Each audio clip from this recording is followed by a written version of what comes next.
How's it going? Hey, Jack. Okay. What is going on, everybody? In this video, I think we're going to talk about some afterthoughts. I want to go through what I learned, what I would change, just kind of give you some insight on the past 29 days. What would I do different? What wouldn't I do different? And if it's worth doing again. As you can see here, I am at a real good friend of mine's house here in Kansas City. Picked me up at the end of the journey, and last night we went out to a arcade bar, which was a lot of fun. That's the first time that I actually went out to some pubs and, you know, mingled with people. And I know the past couple of years a lot of people haven't done that because of everything going on in the world. It was actually kind of really nice to do. I want to also tell you that what my plans are in the future. What am I going to be doing here in the near future, because I'm not out on an adventure right now, but I will be really soon.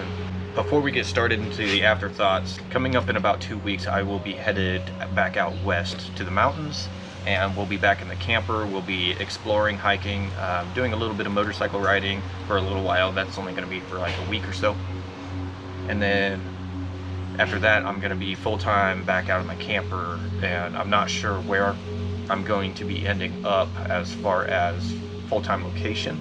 I think I'm going to end up back up in Washington State, staying out in the Cascades, potentially doing some whitewater rafting or something, but I'm not 100% certain on the full game plan, but we will be back out and about at it real soon, probably in about 2 weeks or so roughly timeline. So you probably won't see a ton of activity with me, because I'm just going to see some family for a little bit, and then we will be back in the camper.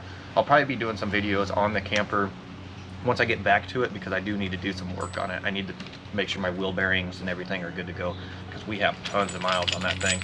Let's talk about some of the things I would do different, what I would plan for, and what I learned. Let's talk about food.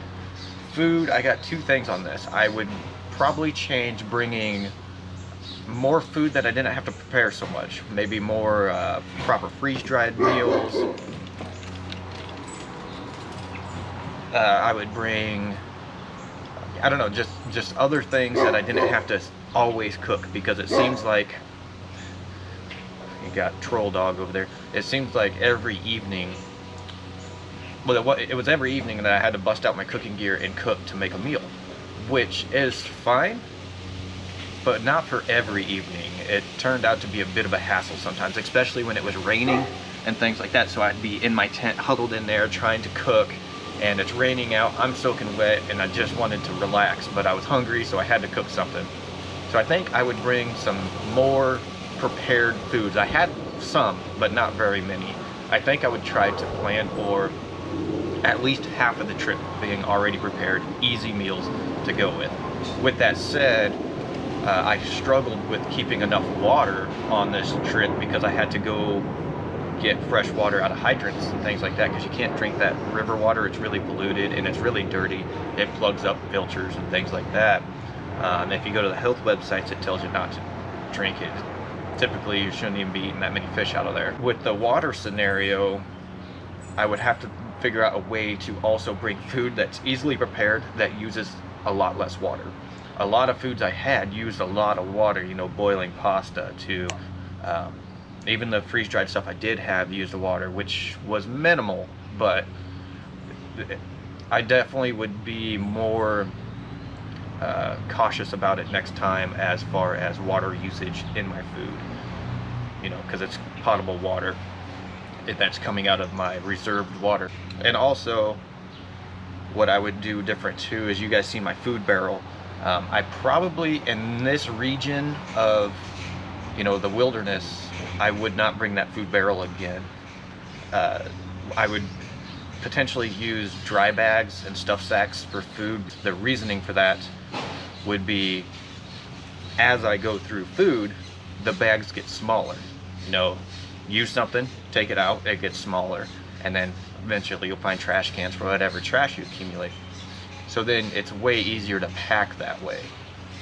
Further down, it just gets easier and easier. The food barrel stays a consistent size, And typically when you watch adventurers who do these kind of adventures, they use a food barrel, but they're in, you know, Montana, Alaska, where there's bears. And that's the reason why they have the food barrel. I got it because I was watching videos and people had it. I thought it was pretty cool. I will be using it again in the future, I'm sure, when I'm in bear territory. But as for this kind of wilderness where there is no predators, I wouldn't do it again. I would bring stuff sacks. My sleeping situations, what would I change? My tent and my other sleeping situation as far as blankets. Okay, so my tent. Would I bring my tent again? I think I would, but I would also pair it with a hammock. My typical Haven hammock that I carry. I missed it a lot this trip. I really wish I had it for a majority of the places that I stayed. It would have been a lot more easier just to string up on some trees and have a place to sleep. With that said, it was nice having the tent with a lot more room inside so you can hang out all day if you're stuck in on a rainy day or a stormy day or windy day. I think what I would do different would try to bring maybe a smaller tent. I really like my tent. It's nice because it is a durable tent, although the zipper is starting to give out on me, which I think I can fix it. But I think having the two options, I would do. What I would end up doing is my chair packs about like this. My Haven hammock packs close to the same size. It's a tad bit bigger. I would get rid of my chair and bring my hammock. I used my chair maybe, I don't know, 4 days out of 29. I actually pulled it out and used it. It wasn't worth having with me for the amount that I used it. So what I would do, I would leave my chair and bring my Haven hammock with me. The chair just was not. It sounds like it would be worth it, but I ended up finding myself sitting on stumps, just sitting on the ground, sitting inside the tent a lot, especially on the cold and wet days. But yeah, I think that's what I would do different as for that sleeping scenario. As far as sleeping bags and quilt, I would bring that down quilt for sure, again, any day.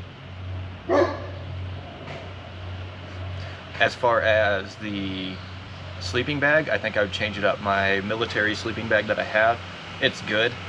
That lightweight one I have, I don't know, I think it's just too old at this point. I need to figure out a new solution. I might try to figure out maybe a down sleeping bag in the future. Some of those cold nights, if I didn't have that down blanket, it would have been cold. Anywhere I was touching the sleeping bag essentially got cold. The sleeping bag worked, it just wasn't good enough. As for a lightweight sleeping bag, you know, to get down into 30 degrees, I think I could do better.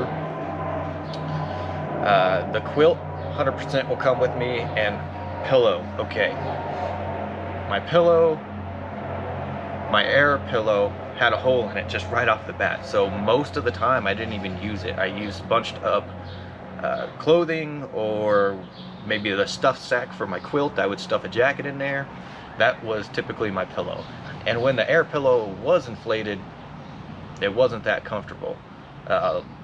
Granted, it slowly deflated and went down, but even when it would hold time, it's just not that comfortable of a pillow to use. So that is one thing I am going to be in the market for, is a good camp pillow. And I think I would rather have one that's not inflatable, that you can put in a stuff sack maybe, but I'm not sure. I have to look on the market and see what they even have out there. But that is a big one, is having a nice pillow. My air mat did fine. It did get a hole in it at one point, and I don't know how. It was up by where you air it up at, but it did fine. I patched that and it held up the rest of the trip. And I've been using that air mat for so many years, it just kind of seems natural, normal air mat for me. I'm sure there's better options out there, but that one does me just fine. During the days on the river, what would I do? I ate a lot of sunflower seeds, because this river, as you've probably seen, was a very, very long, drawn out float. It wasn't crazy, no rapids, no nothing like that. You had a very little bit of navigation. It wasn't bad at all.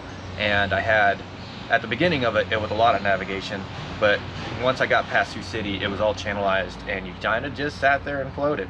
So I would bring more sunflower seeds, like a lot more, and maybe some nuts or something you can shell, maybe pistachios or something like that. I ran out of sunflower seeds, I think, on the first week. I didn't think I would eat that many sunflower seeds. It might have been the second week, but turns out I would definitely bring more things like that. I would also not forget to bring my water bottles. If you noticed early on in the trip, I was using just a store-bought, like a smart water bottle. It lasted me quite a while, but I was fortunate enough to get a care package from a good friend who brought me proper water bottles and something I could shake up my protein powders with, because I was using that peanut container, but then I ended up boiling water and pouring it in there, and that went bad. But fortunately my friend brought me some good water bottles. So noted, do not forget the water bottles. Sorry for the background noise, you know, city life out here. Let's talk about getting beat down from the sun. What I learned is the sun really takes it out of you, especially when it's 90 degrees out and you have the sun beating down from the top and then it's reflecting off of the water. I would never go out in short sleeves and shorts again like I did a couple days. At the beginning it's fine, and I used sunscreen and I didn't get really sunburnt. I think I might have got tannish a little bit. I'm sure I got a little bit burnt, but nothing bad. With all of the radiation beating down on you, I'm assuming, and the heat, the end of those days, I didn't even float that long, and maybe, you know, 8-hour float. The end of those days, I was so exhausted, I could not hardly even function. I would sit there and just zone out. It was just ridiculous on how much it took my energy. So what I would do different, I would bring a lot more lightweight pants, and I'd bring a lot more long sleeve shirts, but super lightweight. So maybe like fishing shirts or motorcycle jerseys or something like that, that keeps the sun off of you, but still breathes really well to keep you nice and cool. Lesson learned on that. I will not be wearing t-shirts like this. That's why in a lot of videos you see me wearing that blue shirt, which is a very lightweight fabric and it's designed to keep you nice and cool. I wear that a majority of the trip because I needed it, and that was about the only long sleeve I brought. So I would definitely redo a lot of that. We could talk about getting water. I think what I would do different on a trip like this where I can't drink the river water, I would call ahead in many places, you know, RV parks, campgrounds, private yacht clubs, things like that that's along the river, and set it up with them and say, hey, I'm gonna be coming in roughly this time. Do you mind if I just stop and fill up my water? Nobody has to see me, I'll just fill up my water and be on my way, kind of scenario. I think that would be a good way to go to make sure that you have water spots, because there was a time where I would have ran out of water if it wasn't for some followers of mine. They were kind enough to go fill my water container up as I went through one of these little towns that I figured at the park would have water. But basically once you got past Sioux City, it was kind of hard to find. There's some campgrounds, but a lot of places were like, oh, if you don't camp there. But once you told them the story, they were fine. They're like, yeah, fill up your water, you need it. But overall, I think I would call ahead and make sure that you have designated water stops, probably every 2 days, roughly.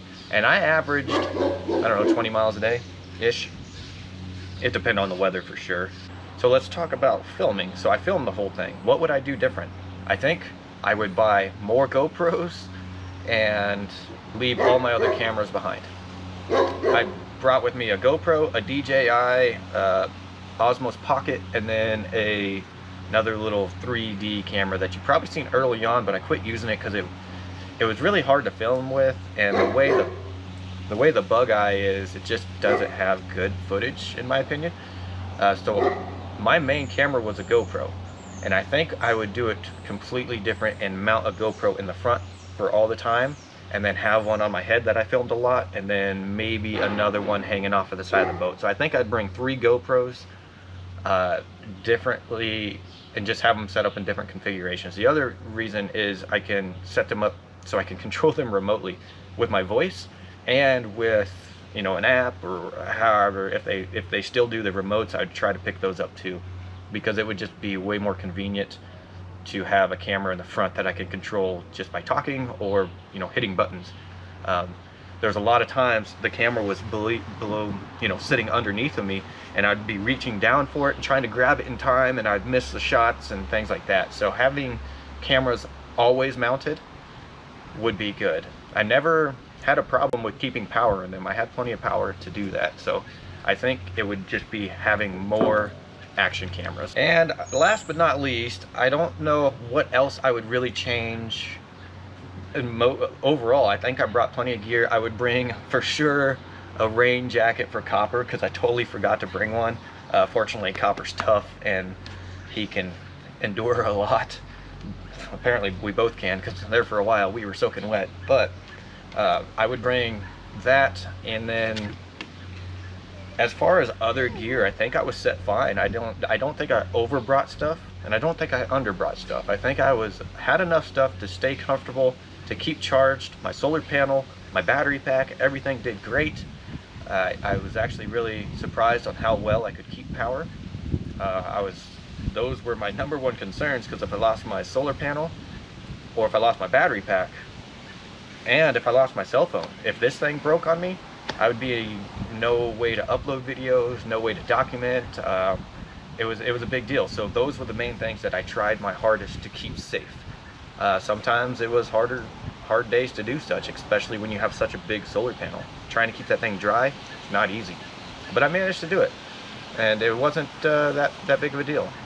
It actually worked out really well. I kept power in my battery pack pretty much consistently. There was one point where I wasn't going to have sun for a while, but I managed to conserve, and then I ended up in that cabin. So it took me like a day and a half to recharge that battery pack on my laptop, because it does accept a USB-C charging port. So the only way I could charge it was through my laptop to the battery pack. Very, very slow. But it got done, and it happened. So next time I will be bringing the actual wall charger, just in case, because there's lots of farms around that had outlets that I could just snuck up there and plugged it in and sat there, you know, for a little bit to get a little bit of charge. It seems like outlets were easier to come by than water, which is kind of interesting thought. Other than that, I think everything else I brought was good. I don't think I would really need much else of anything. Bathing was a difficult thing. This is the only thing I would probably change, is try to figure out more of a way to bathe and conserve water easy. Because you can jump in the river and, you know, kind of clean yourself, but the river is pretty dirty, so I felt like I got more dirty every time I did that, and I only did that a handful of times. Typically I would use wet wipes and things like that. One other thing I'd bring is a scrub brush for dishes. I didn't have a scrub brush. I had a rag, and it was horrible because I caked stuff on my dishes, and so next time I am always going to have a scrub brush with me. But overall, I think that's really about it. It wasn't as crazy as it sounds when you talk about it, that you're gonna do that many miles on a river. It was an endurance trip for sure, and we did it. I didn't go to St. Louis, just to Kansas City, and I'm satisfied with that. I feel like that's quite the achievement. Over 400 miles, 29 days to float a pretty consistent river that is not changing a lot, and I can't wait for more. We're gonna do a lot more. I want to do more longer adventures like that, but I just gotta figure out what to do. I'm not sure yet. Maybe we'll go do some backwoods hiking stuff. I have a couple ideas, but nothing set in stone. On that note though, I really appreciate all of you that followed me through the whole journey. It was a wild ride. I had a really good time doing it, and I can't wait for the next one, and I can't wait for all of you to come along with me. Your support has been amazing. Thank you so much, and on to the next adventure.